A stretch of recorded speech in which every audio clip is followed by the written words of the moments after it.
A day in my life as lagan, yung mga walay kwarta pero gastador kay kami ay naniniwala sa kasabihang bahalag pobre basta hilas. O ba namin ninyo sa amo ang another day, another log vlog with kiddos. Yes, mga kalaagan.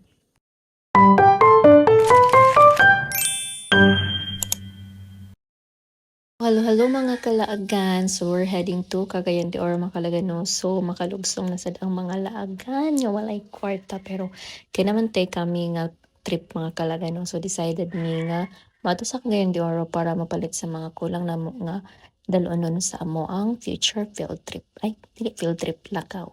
So, dinhira mi sa CDO, downtown, SM downtown mga kalagano. So, di namin magbalhin-balhin kay tapula na ang mga NT. So, try na mo nga dinhira mi magtuyok-tuyok ug mapalit na mo ang amo ang mga kinahanglan. Ang pag-abot na mo, pag weekdays di mga kalagan, 11 a.m. din sila. So, kami 10 a.m. pa mi kapi naabot. So, naanad mi sa other mall, no? So, nagulat pa mi kadyot and then for in a while, nakasulod na dayon mi mga kalagan. O gisugdan na namo ang among pagpamalit sa mga kinahanglanon. Usually si daddy ra gid among ipamalitan kay ako na ginahinay nako og check out sa Shopee og TikTok mga kalagan. So kita naanad man taas mga dinhira tas mga bratuhon no. Nya kinitong pares kay kan mga laki kuan kay mga kalagan kani ilang mga gamit kanang kuan mahalon jud sila mga kalagan no. So dapat may-use na taan ang mga kalagan. And just like dating paniod to na mga kalagan, so naka-decide mi og kaon din sa Lechon House. So kami ka-try din hi. Ako naka-try na ko sila wala pa. So gusto na ko matry po nila ang food din hi nga lami na barato pagid mga kalagan no. So at least din nami mag adto panagatan na pud kay sira mi panagatan.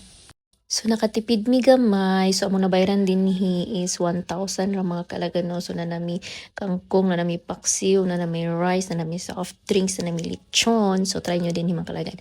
After yung mga kalagan, ni balik na po mi din sa SM store para na po sa mga gamit sa mga bata. Kay kanina among first nang gipalit is priority na mo kay daddy mga kalagan. Kay sigab-gab na po siya kinahanglanon para sa iyang school presentation. Manan din po na mo pangitaon sa SM mga kalagan. And then right after that one is playground dinim sa Fantasy World. So first time na mo din makalagan. So ang entrance is 450, good for 2 hours. Libi na ang medyas o ang guardian mga kalagan. So kung na extra 1 guardian lang per 2 kuan mga kalagan. Bata, and then kung may exist 200 pesos ang bayad. So first time na mo dinhi.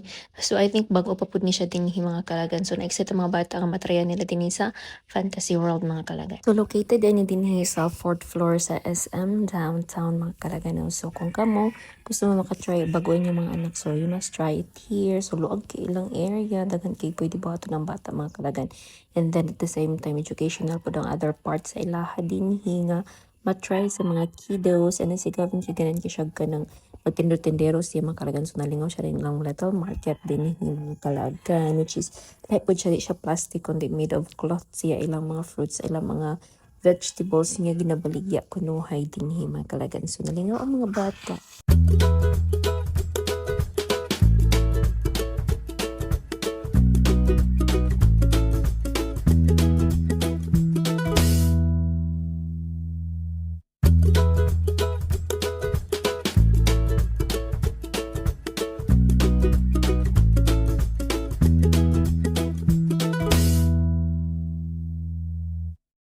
So lingaw kayo ang mga magsuon mga kalagan no. So mura pod niya ang kuan consolation sa atong paglaag. Importante malingaw lang gud sila no. So at least malimtan nila nga awayon day sila, di ba? So daghan kay buhaton din hi. Then si kagab nalingaw kay siya ani nga side din hi ay no kay kuan kani mga bula-bula ba sa ganan kay siya ani mga kalagan. So you must try it. And then kini po dayon nga lingaw kay ko ako nalingaw ani nga magambak-ambak ka then mapilit din ka kay masyag na ay ka ng pilit-pilit mga kalaagan. So nagyo po ni sa Valencia no, then he first time ni kay kuan siya ang kini nga playground mo cater siya og small and big nga mga kids. So pwede gid kay siya kung imong eldest o youngest pwede ra mag-uban din kay experience mo sa Valencia makalagan kay nagbulag sila kadi pwede si Gavin sa katong playground nga pang dagko mga kalagan. So kini din pwede kayo kanang kuan dagko ug gagmay nga mga bata mga kalagan. Napod sila slide din hinga. Musakay ka og mo salbabida just like sa mo ang rainbow slides sa dahilayan niya experience. So lingaw kayo actually ni try pug ko ani, wadyo ko kagwantan no. And then this one also cute gyapon kay siya nga kuan activity nila mga kalagan and many more mga kalagan, so you need to discover here. So ipatry si mga bata din sa Fantasy World located din sa SM Downtown 4th floor mga kalagan.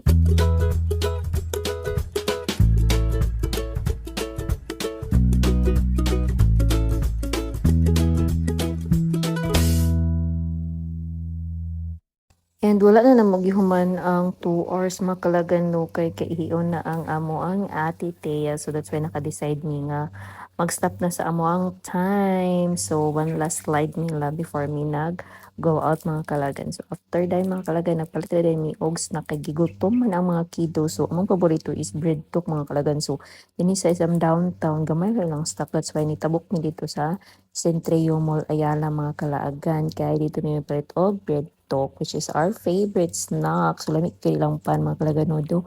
Medyo pricey, worth it pang po ang iyang lamig mga kalaga. And then, tuwat man na kuan na gid na quench gid ang amo ang kagutom mga kalagyan, nag-bite kami dinhi and then nag-decide din mi nga mabalik. And then naghapit na pud mi dinhi sa playground sa Centrio, ambot lang gid mga batawa gid ni kapoy og dula basta bata man gud mga kalagyan no. So that's why ni quick lang pud mi og lingkod dinhi and then to naka-decide mi mabalik sa SM downtown kay mag-grocery pa mi before mi manguli mga kalagyan. Pamura to pul pa kamong adlaw, lingaw kaayo ang mga kabataan and then of course gasto daw man kay ta nahurot ba itong kwarta hinoktok na po rin taon niya mga kalagan. So, mara to mga